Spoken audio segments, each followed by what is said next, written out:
자, 스토크 회원 여러분 안녕하세요. 자, 오늘은 2월 24일입니다. 장중이기도 하고요. 지금 어제 오후 늦게 나온 뉴스 중에 삼성 SDI 연구팀이 리튬 메탈 배터리 난제 해결을 했다. 따라서 차세대 배터리 상용화에 한 걸음 더 전진했다. 이런 기사가 나왔습니다. 그래서 제가 이 기사가 갖는 의미, 삼성 SDI가 새로 개발한 이 리튬 메탈 배터리의 새로운 신기술이 자동차 배터리 시장에 어떤 의미를 갖고 있는지, 그리고 삼성 SDI가 디스플레이 조기 매각을 통해서 11조 원의 현금을 확보하기로 했죠. 왜 이 디스플레이를 조기 매각했는지 그 난제도 풀렸다. 이렇게 설명을 드리겠습니다. 자, 먼저 삼성 SDI의 이 군 뉴스의 의미를 먼저 살펴보면, 먼저 이 내용을 보게 되면 삼성 SDI 연구팀이 리튬 메탈 배터리의 난제 해결했다. 이런 얘기가 나왔잖아요. 자, 이것은 뭐냐면 한국과 미국의 이제 공동 연구팀이 개발을 했고, 삼성 SDI와 미국 컬럼비아 대학이 미국의 그 5개의 명문대에 들어가죠. 이 컬럼비아 대학이 산학 협력을 통해서 만들어낸 건데, 리튬 메탈 배터리의 수명의 안정성을 획기적으로 높여가지고 전해질 조성에 개발을 성공했다. 이런 내용이거든요. 자, 이건 이제 어떤 의미가 있냐면, 현재 지금 존재하는 배터리 기술 중에서 에너지 밀도가 가장 높지만 리튬 메탈이 이게 상대적으로 수명이 짧아요. 그리고 화재가 많이 나죠. 그런데 이 자체가 이제 충방전을 여러 번 그 횟수의 제약 없이 가능할 수 있도록 그런 성능을 좀 개선했고요. 그 다음에 화재 위험을 획기적으로 줄일 수 있는 그런 의미가 있습니다. 그래서 이 업계에서는 차세대 배터리의 에너지 효율 그리고 안전성을 대폭 높였기 때문에 새로운 기술의 접근법이 되었다. 그래서 배터리 산업의 게임 체인저가 될 수도 있다. 이런 이제 평가를 받고 있는 겁니다. 자, 그러면 이 개발의 의미를 보면은 이 리튬 메탈의 이제 성능 개선, 새로운 신기술이 갖고 있는 것은 이 꿈의 배터리로 가고 있는 거고, 여기는 바로 전고체로 연결됩니다. 그러니까 삼성이 갖고 있는 내년도에 상용하려고 하는 전고체 배터리의 핵심 기술로 바로 업그레이드 되는 거예요. 이것 때문에 삼성 SDI 최주선 CEO가 갖고 있는 디스플레이 11조 원을 팔겠다. 그래서 과감하게 현금화를 통해서 미래 신기술 개발을 통해서 경쟁력을 더 끌어올리는 그런 전략을 선택한 게 아닌가, 그런 생각이 좀 듭니다. 자, 먼저 보게 되면은 이번 의미는 이제 기존에 갖고 있는 리튬 배터리보다 에너지 밀도는 1.6배 높였어요. 그리고 똑같은 크기라면 주행거리가 1.6배가 더 올라가요. 그러니까 이전에는 기본적으로 1000km가 갔다면 삼성 이 배터리를 달게 되면 1600km를 주행할 수 있는 거죠. 수명 문제, 충전할 때마다 이 텐드라이트 이 내용이 계속 이제 수명을 하면 할수록 조금씩 이렇게 길어나서 배터리 성능이 감소되는데 이것을 개선했고, 또 하나는 이 텐드라이트가 자람에 따라서 내부의 그 막과 충돌이 되어서 화재가 날 수 있었는데 이 두 가지를 다 해결했다는 거예요. 그래서 이 내용이 세계 과학계가 이 삼성이 개발한 기술의 실현 가능성을 공식적으로 인정했다. 그런 의미가 있는 겁니다. 이 학술주의에 기재됐다는 의미가. 자, 그러면 이제 이 CATL과 삼성 SDI가 좀 이제 그야말로 글로벌 시장에서 이제 경쟁 구도인데, CATL과 삼성 SDI는 어떤 의미가 있느냐? 현재 CATL은 비아이디아가 이른바 좀 리튬 인산철 LFP 배터리를 내세워서 세계 1등과 2등을 지금 중국 배터리가 차지하고 있죠. 소모량 기준으로. 그런데 삼성 SDI는 이 중국 기업들을 뒤집어야 되는 그런 과제에 있는 거죠. 그런데 이 기술 개발이 중국의 CATL과 확실하게 차별화를 갖는 의미가 있어요. 그러니까 저가 시장은 너희들한테 내주겠어. 그런데 우리는 저가 시장을 준비해서 갈 거야. 이런 의미를 갖고 있는 거예요. 그래서 이제 중국 기업들이 뭐 이른바 나트륨 배터리라든지 이온 배터리라든지 이렇게 저가형에 집중하고 있어요. 저가형. 중국은 LFP 이어서 나트륨 솔트라고 하죠. 소금 배터리. 이런 저가에 집중한 반면에 삼성은 이 리튬 메탈 기술을 통해서 초격차 프리미엄 시장에서는 세계 최고가 되겠다라는 그 전략을 갖고 있는 것 같아요. 원래 삼성이라는 게 그렇잖아요. 인재 경영. 1%의 인재를 뽑게 되면 99%의 직원을 먹여 살린다. 이게 이제 삼성의 인재 경영이잖아요. 기술도 마찬가지죠. 삼성은 1%의 최고의 기술을 만들어서 99%의 삼성그룹, 전 세계를 먹여 살린다. 이런 전략을 갖고 있는 게 이제 삼성의 기술이죠. 그런데 이 기술이 이제 결국 게임 체인저가 돼서 전고체 배터리를 세계 최고로 올라가는 그런 전 단계로 평가되는 의미가 있다. 이렇게 이제 제가 찾아보니까 이렇게 나와 있더라고요. 그래서 앞으로 이 삼성 SDI가 이 기술을 우위를 점했을 경우에 향후 차세대 배터리의 표준 경쟁에 주도권을 진다. 이제 이런 의미가 있습니다. 이런 부분에 대해서는 여러분들이 참고하셔야 되고, 또 그 다음에 이제 이 기술이 갖고 있는 의미는 여러 가지가 있는데, 하나는 웨어러블 시장에 굉장히 독점성이 있다. 지금 삼성 배터리는 삼성그룹이 만드는 여러 가지 제품들이 있잖아요. 뭐 가전부터 PC부터 그 다음에 이른바 웨어러블 시장. 이 웨어러블 시장이 뭐냐면은 앞으로는 스마트워치를 통해서 VR 기기 모든 것을 연결하는데 이 리튬 메탈 배터리가 굉장히 효율이 좋다는 거예요. 그래서 삼성 전체 가전의 웨어러블 시장에서 상당히 경쟁력을 높일 수 있는 그런 전초가 되는 거죠. 그러니까 이것은 자동차뿐만이 아니라 삼성그룹이 글로벌 가전 시장을 선점할 수 있는 밑거름이 된다는 의미가 있는 거고, 또 하나는 전고체 배터리의 로드맵을 더 가속화시킨다. 그런 게 있고요. 또 하나는 삼성의 브랜드 가치를 확 끌어올리는 거죠. 삼성은 새로운 이제 전기차 또는 ESS 시장에서는 새로운 그 수요를 개발해내야 되는데, 여기에서는 테슬라나 BMW 같은 아우디 같은 글로벌 완성차 업체들에게 새로운 협상력을 높일 수 있을 것이다. 이렇게 봐야 되는 거죠. 자, 그러면 삼성 SDI가 지금 지난주에 삼성 디스플레이를 매각하겠다라고 기사가 딱 떴는데, 지금 왜 그걸 갑자기 팔게 됐는지 아무것도 모르잖아요. 이제 그 실마리가 풀린 거예요. 왜 그랬는가? 저는 이제 최주선 사장의 그 내용을 CEO의 어떤 마인드를 여러 번 제가 찾아보고 공부한 바에 의하면은 이 사람은 승부사 기질이 있고 삼성이 위기에 있을 때마다 이 게임 체인저를 통해서 위기에서 끌어당기는 그런 굉장히 좀 그 전략적 사고를 갖고 있는 CEO다 이렇게 알고 있는데, 결국 이번에 11조의 실탄을 확보를 해서 확실하게 이 전고체와 로봇 시장에 선두를 달려가겠다. 그런 의미로 해석이 된다는 거죠. 지금부터 이제 이 내용을 자세하게 좀 설명을 좀 드릴게요. 아직도 좋아요, 구독하기 안 하신 분들은 좋아요, 구독하기 꼭 부탁드리고요. 자, 먼저 이제 삼성 SDI 과제는 휴머노이드 시장이 이제 본격화되어 있는데, 이 레인보우 로보틱스와의 협력이 이제 중요한 의미가 있습니다. 또 하나는 삼성전자와의 협력, 가전, PC, 소형 공구에서 이제 시너지를 내야 되는 거예요.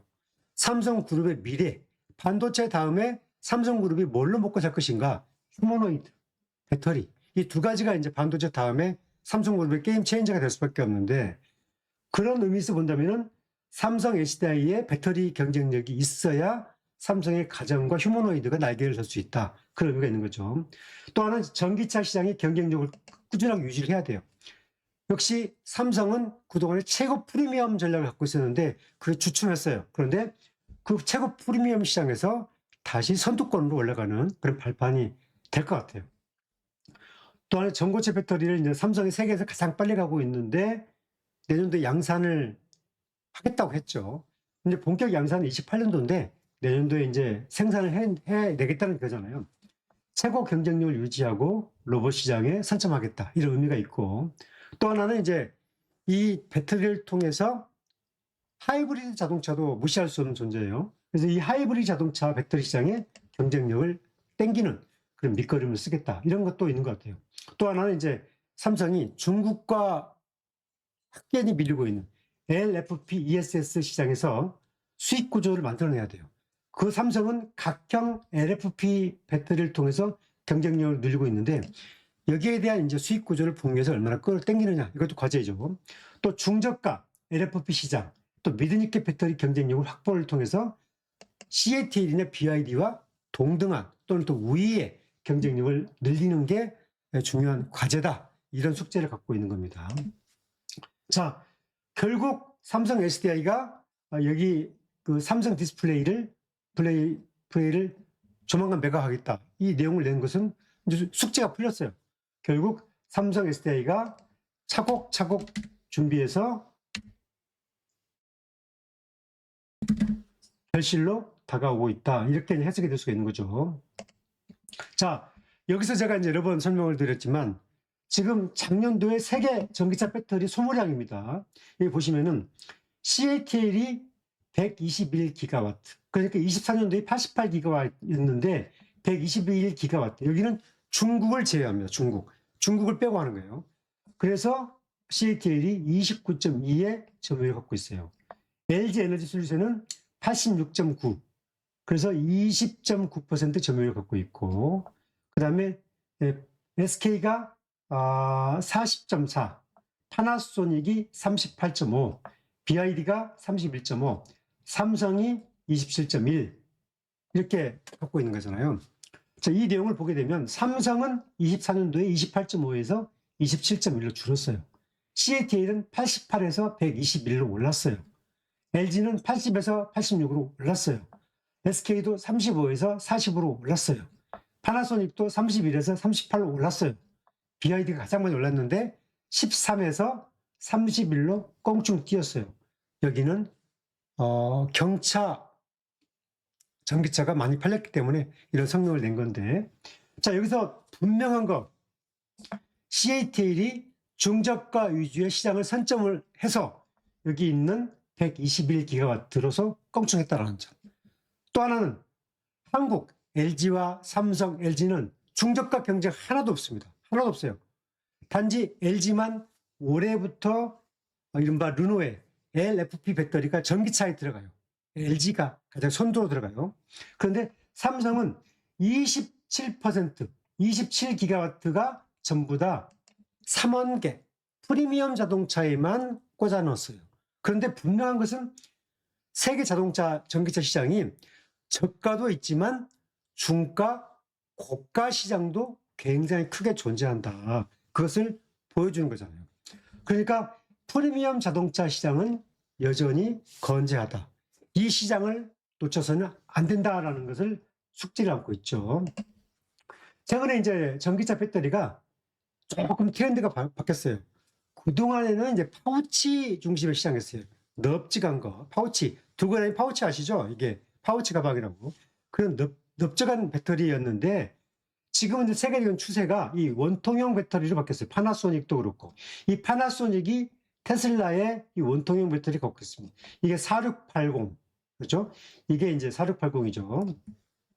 그런데 LG 엔솔도 이 원통형 배터리, 삼성도 468 배터리 이렇게 만들고 있습니다. 그런데 지금 세계가 고출력의 원통형 배터리 경쟁 구도 갖고 있는데 이 원통형 배터리가 출력이 높아서 주행거리를 높여주고 화재를 낮춰주고 굉장히 새롭게 테슬라, BMW, 벤츠, 아우디, 현대까지 이 원통형 배터리로 트렌드가 옮겨가고 있어요. 그러니까 고가형 자동차, 테슬라, 벤츠, BMW, 아우디 모든 차들은 다 원통형으로 옮겨갔어요.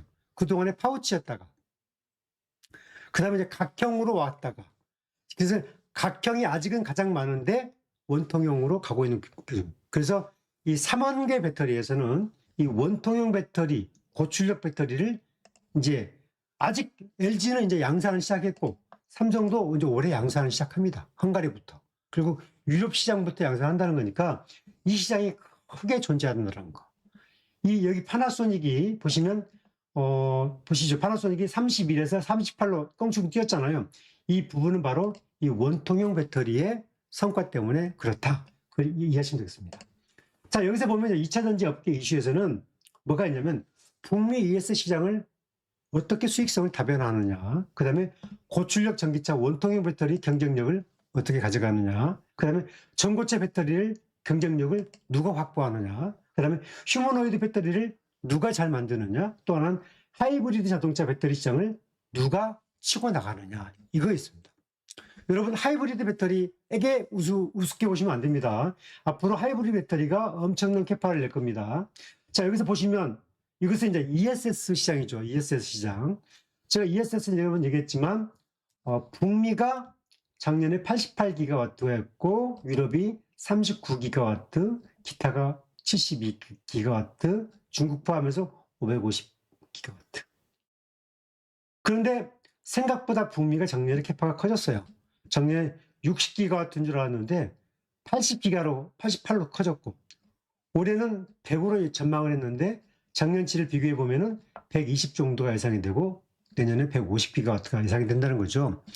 제가 여러 번 강조했지만 중국은 이제 이번에 트럼프가 관세 다시 한번 또 트러블을 일으켰는데, 이 관세에 관계없이 중국은 더 어렵게 된다. 중국 배터리는. 왜냐하면 이른바 미국의 무역법에 따라서 이른바 펜타닐 관세라든지 거기에 따라서 중국은 관세가 미니멈 58에서 80까지 올라가게 돼서 그동안은 30, 40이었다가 58에서 80까지 올라가기 때문에 중국의 ESS 배터리가 설 자리는 없어졌다. 북미에서. 그래서 올해 최소한 100기가와트 이상, 120기가와트 정도 되는 시장에서 60% 이상은 한국이 먹을 거다. LG와 삼성의 경쟁 구도가 될 거다. 그래서 북미의 경쟁이 확보가 된다는 거죠. 제가 이제 앞서서 얘기했지만 전기차 시장에서 CATL이 이렇게 있었고, 자, 여기서 보게 되면 LG가 작년에 전기차에서 86.9, ESS 10, 그래서 96.9였는데 올해는 이리저리 해서 123까지 올라갈 것 같다. ESS 분야에서 10에서 35로 최소한 늘고, 삼성은 12에서 25로 늘고, 전기차에서는 삼성이 27.1에서 35로 늘어서 아마 최소한 60 이상을 갈 거다. 삼성이. LG는 123 이상을 갈 거다. 이제 이런 흐름을 예측할 수가 있습니다. 지금 북미 캐파가 LG가 원래 작년에 17이었어요. 그런데 이 60까지 땡긴다는 거고, 삼성은 8에서 30까지 땡긴다는 거예요. 그런데 여기가 아마 이제 25 이상, LG는 30 이상, LG가 여기서 뭐 40, 50 땡기면 140도 나올 수 있는 거예요. 그러면 LG 입장에서는 작년에 96이었는데 올해 140 정도 나오면 LG도 매출이 한 6조 정도 이상 늘어나고, 삼성도 여기에서 전기차가 27에서 35로 늘고, 그러면 삼성도 매출이 한 4조에서 5조 정도 더 늘어날 수 있는 구도가 있다. 이렇게 봐야 되는 거죠. 이제 중요한 것은 제가 여러 번 설명드렸지만 삼성 S사의 고질적인 문제 세 가지. 하나는 자금 부족. 디스플레이 매각에서 11조 확보했어요. 전고체와 로봇에 투자를 가속화해요.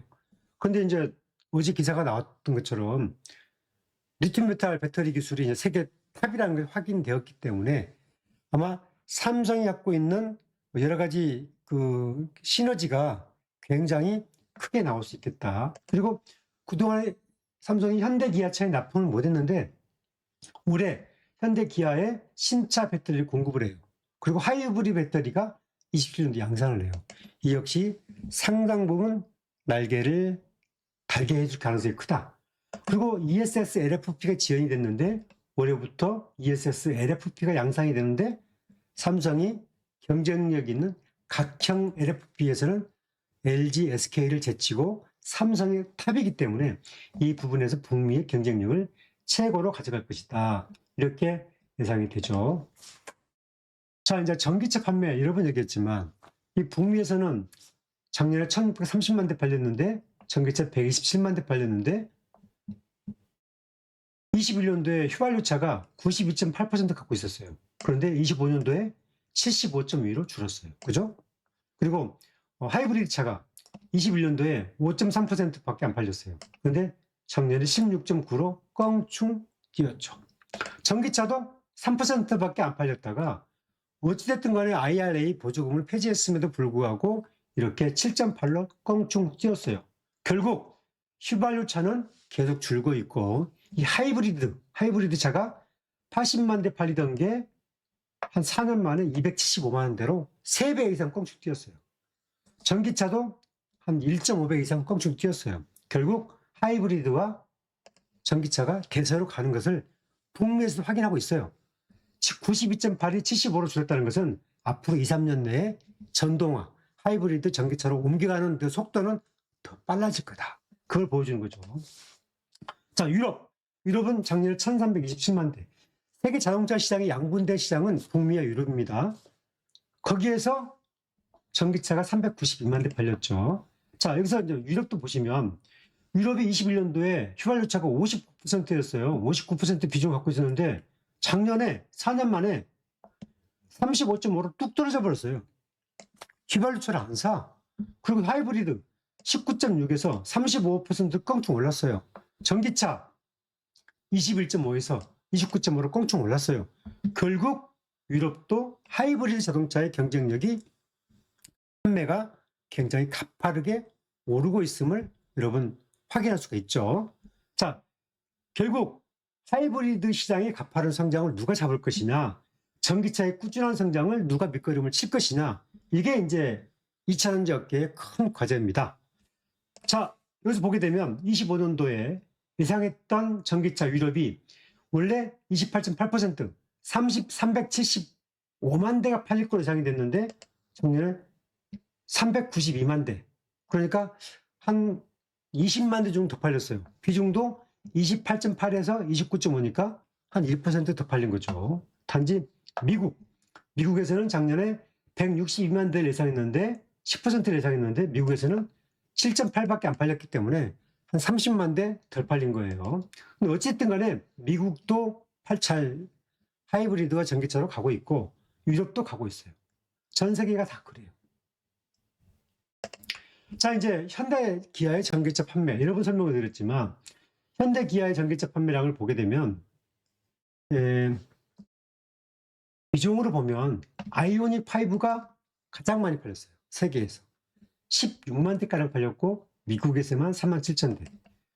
기아는 EV3 가장 적은 게 12만 대 팔렸어요. 작년에 최고의 히트작으로 알려져 있죠. 자, 그리고 이제 하이브리드 판매. 현대차가 작년에 109만 대 팔았어요. 그런데 토요타가 443만 대. 토요타와 현대차의 차이는 4배 차이 납니다. 그러면 하이브리드 차가 토요타가 글로벌에서 몇 대 팔았냐면 토요타가 작년에 한 1000만 대가량의 자동차를 팔았어요. 세계에서. 그런데 거기서 45%가 하이브리드. 토요타는 전기차가 안 팔려요. 그런데 현대차는 109만 대를 팔았어요. 자, 그러면 전기차를 볼까요? 전기차 보면 현대차가 작년에 현대차 그룹이죠. 현대기아가 63만 대 팔았어요. 토요타 여기 넘버 10의 이름도 못 껴요. 토요타는 10만 대도 못 팝니다. 전기차를. 그러니까 토요타는 오직 하이브리드에 집중하고 있죠. 토요타도 이제 전기차를 끌어당겨야 되겠죠. 그런데 이 전기차 최강자는 BYD 작년에 소형차 때문에. 그 다음에 테슬라가 넘버 10 하다가 작년에 146만 대. 그렇죠? 테슬라는 이제 모델 Y와 모델 X가 그동안에 잘 팔렸는데 그 라인을 올해 폐지시켜버리고 휴머노이드 사업을 가겠다고 했잖아요. 그리고 전기차는 자율주행으로 가겠다고 했잖아요. 이런 이제 숙제가 있다라는 것을 말씀을 드립니다. 자, 그러면 이제 현대 기아차에 기본적으로 이제 그 북미에서 전체 자동차 현대차가 북미에서 몇 대를 팔았냐? 현대차가 98만 4천 대, 기아가 85만 2천 대 이렇게 팔았어요. 북미에서. 그러니까 이 주로 미국인데, 그러니까 미국 시장을 놓칠 수가 없는 거죠. 그럼 미국에서 보게 되면 투싼이 가장 많이 팔렸고 스포티즈, 아반떼 이렇게 쭉 팔렸어요. 거기서 보시게 되면 다 하이브리드가 있죠. 그죠? 하이브리드가 있죠. 근데 여기서 이제 전기차가 있고 아이오닉 5는 전기차 전용이에요. 그죠? 아이오닉 5는. 그리고 보시게 되면 이제 많이 팔린 차 중에 이제 펠리세이드. 이 전기 이제 하이브리드가 이제 나오기 시작했어요. 그래서 이 하이브리드가 이게 잘 팔리고 있기 때문에 현대 기아차가 하이브리드 배터리의 용량을 좋게 만들어서 토요타의 경쟁에서 잡아야 되는 의미가 있어요. 그래야 현대 기아차도 글로벌 시장에서 갈 수가 있죠. 그런 의미가 있잖아요. 그래서 현대 기아차의 숙제는 차를 잘 만들어야 되는데 하이브리드는 배터리가 경쟁력을 좌우한다. 그래서 토요타와 현대차의 경쟁력은 배터리다. 그런 의미가 있고, 여기는 이제 유럽에서 판매된 차를 얘기했는데, 유럽에서 현대차가 53만 대, 기아가 50만 대 팔았어요. 유럽에서 100만 대 이상 팔렸어요. 가장 많이 팔린 차가 스포티지, 투싼, 그렇죠? 그 다음에 이제 EV3 이제 많이 팔렸죠. 그런데 특징을 보게 되면 역시 유럽에서도 전기차와 하이브리드 차가 다 있어요. 그래서 역시 하이브리드와 전기차의 성능을 어떻게 끌어당기느냐가 과제죠. 자, 그런데 이제 여기서 그 삼성 SDI가 작년부터 하이브리드 시장에 이제 배터리 양산을 공식화했어요. 이제 1년 넘었어요. 그로부터 1년이 지난 지금 삼성이 템니스라는 아까 46파이 배터리에서 그게 보여줬죠. 이것을 만들었는데 이게 이제 여러 가지가 있어요. 이것은 이제 전기차용인데 이게 템니스 배터리를 소형 경량화시켜서 약간의 이제 하이브리드용으로 좀 개조한 게 있습니다. 그게 출력은 2배로 높였고 무게는 뚝 떨어뜨렸어. 그래서 이 하이브리드 배터리 생산을 여러 업체와 협의 중에 있어요. 하이브리드. 삼성이 협의 중에 있어. 그리고 현대차용 하이브리드 배터리를 내년도에 양산을 해. 결국 삼성 SDI가 이 하이브리드 배터리 시장에서 아마 최강자로 나설 것이다. 저는 그렇게 봅니다. 왜? 리튬 메탈 배터리 지금 세계 최고의 개발을 해냈잖아요. 그리고 전고체가 나왔잖아요. 결국 삼성이 이 하이브리드 배터리의 전고체 기술을 이식할 거다.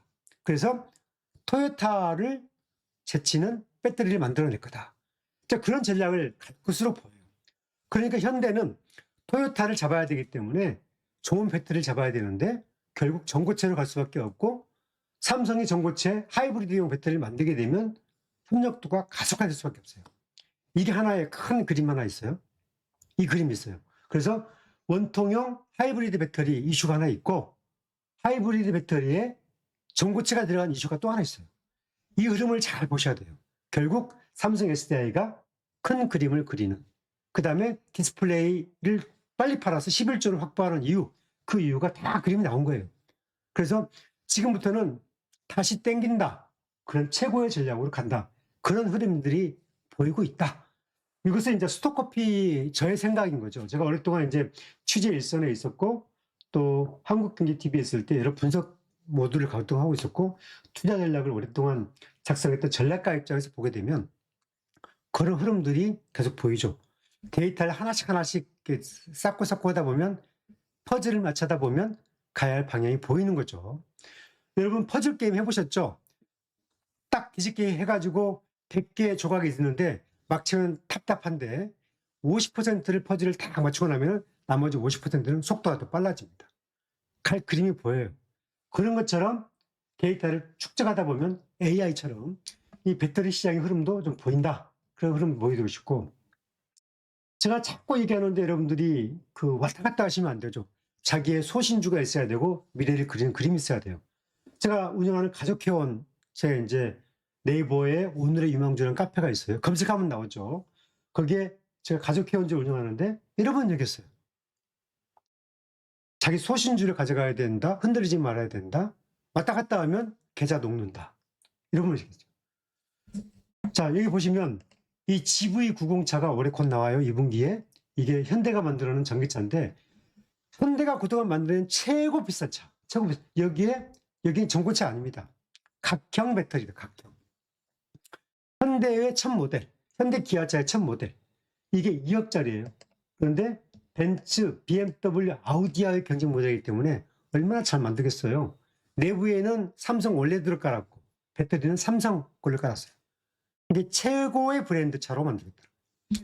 그 다음에 최고 작은 차, 기아가 EV3가 최고 작은 차였는데 최고 작은 차를 만들어요. 삼성의 각형 배터리가 들어가요. 여기는 두 가지 종류가 있어요. LFP 배터리도 좀 더 싼 거, 그리고 좀 더 비싸지만 삼성의 각형 배터리 두 모델이 들어가는데 유럽용으로 만들어요. 북미의 팔찌, 국내의 팔찌는 몰라요. 유럽은 확실해요. 왜냐하면 헝가리에서 만드는 배터리 생산 공장이 일단 미국에는 없는 것 같아요. 미국에는 ESS 중심으로 가.